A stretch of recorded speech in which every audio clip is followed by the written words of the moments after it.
This video is full of practical tips you should know before visiting El Nido on the Filipino island of Palawan to make sure you get the most out of your visit.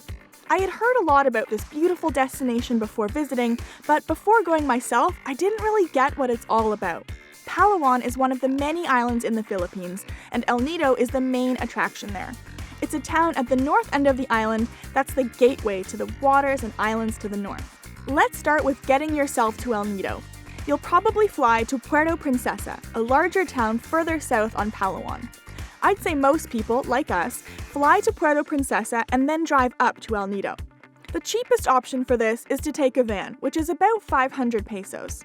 Vans leave throughout the day and can take as little as 5.5 hours. However, be aware that it will likely take longer and can be very packed. Our van took more than 8 hours on the way there and a little less on the way back. So budget a full day of travel just to get from Puerto Princesa to El Nido to give yourself time for possible delays. You can also rent a private vehicle, and the cost of that is around 6,500 pesos. Otherwise, you can fly to El Nido, but be aware of how much luggage you have without having to pay extra. Trikes and motorbikes are also the main form of transportation in El Nido, so be aware that the bigger your bag, the harder it will be to get around. You can rent motorbikes yourself or take a trike. Like always, agree on a price before you get in and ask around to get the best fare. Trikes are the main form of transportation here in El Nido. They range in price, but about 50 pesos will get you from the bus terminal to your hotel. You can also take a boat onto Coron, another popular island from here. But El Nido is really the gateway to island hopping, and all over town you'll see different signs all advertising the same 4 tours: A, B, C, and D. We only had time to do one tour, so we asked a lot of different people which one they'd recommend. The answer was nearly unanimous for Tour C, so if you're also short on time, I'd go for that. We vlogged the entire experience of being out on the boat, where we stopped, snorkeling, swimming, and lunch, so I'll link that video if you'd like to see more about the tours. One important tip about the boat tours is to bring a dry bag. If you don't have one already, like we didn't, you can easily buy one in El Nido. You'll see them all over town in different sizes and colors. The dry bags all look more or less the same, but the prices aren't, so shop around. They also have these little bags for your phone, but I am way too nervous to trust one of those bags with my phone. But lots of people were using these. We picked up a 15-liter and a 20-liter waterproof dry bag. The 15-liter was 300 pesos and the 20-liter was 350 pesos.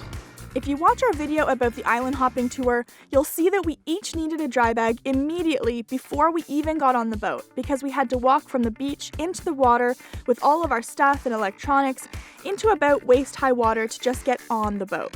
Trust me, you will not regret having a dry bag. Very happy I bought a dry bag yesterday. Because El Nido is really all about these day tours, most people go out on the water during the day, which means that a lot of the town is shut down until the evening when more people are around. The beach in town, for example, isn't really for swimming, and there was only construction happening there during the day while we were there. At night, the bars and restaurants are open. Tourism is alive and well here, so expect a lot of other tourists. When you walk down the street, people will call out to you to let you know about different tours, for example, so it doesn't necessarily feel chill.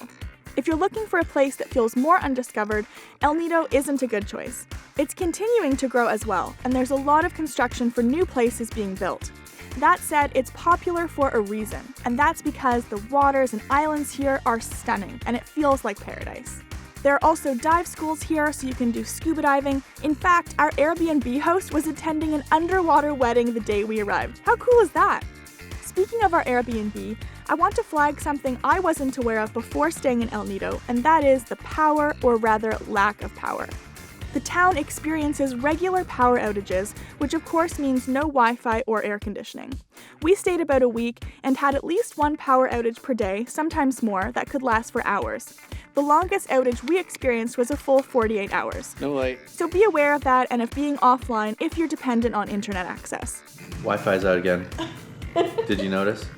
I did notice. It got quite dark in here. Look for a place that has a backup generator, but also make sure they're willing to use it, because sometimes that's not the case. I'd also recommend somewhere with air conditioning, personally.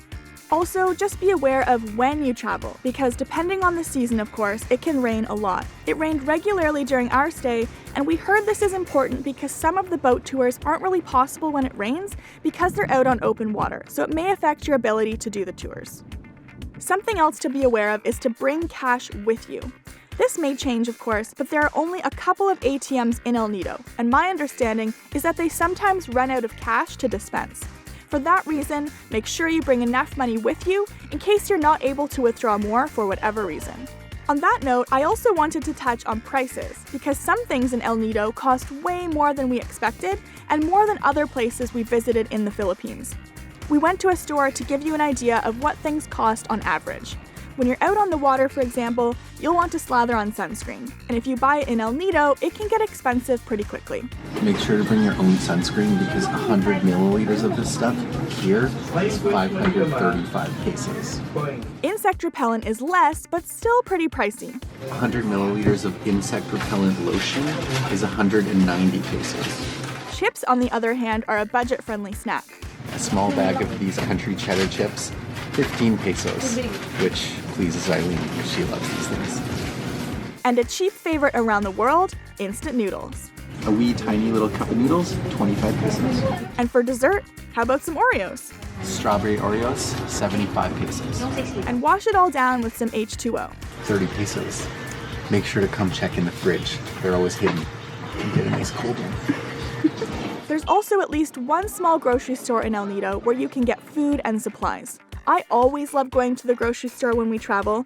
Leave me a comment if that's something that you love to do too. We've also made a separate video on what we ate in El Nido, so I'll link that if you want to see more of the restaurants, the takeaway foods, and the drinks we had and what we recommend there. I hope you enjoyed this video and found it useful. Please remember to give it a thumbs up if you did, and subscribe to our channel for lots more travel adventures. Thanks for watching!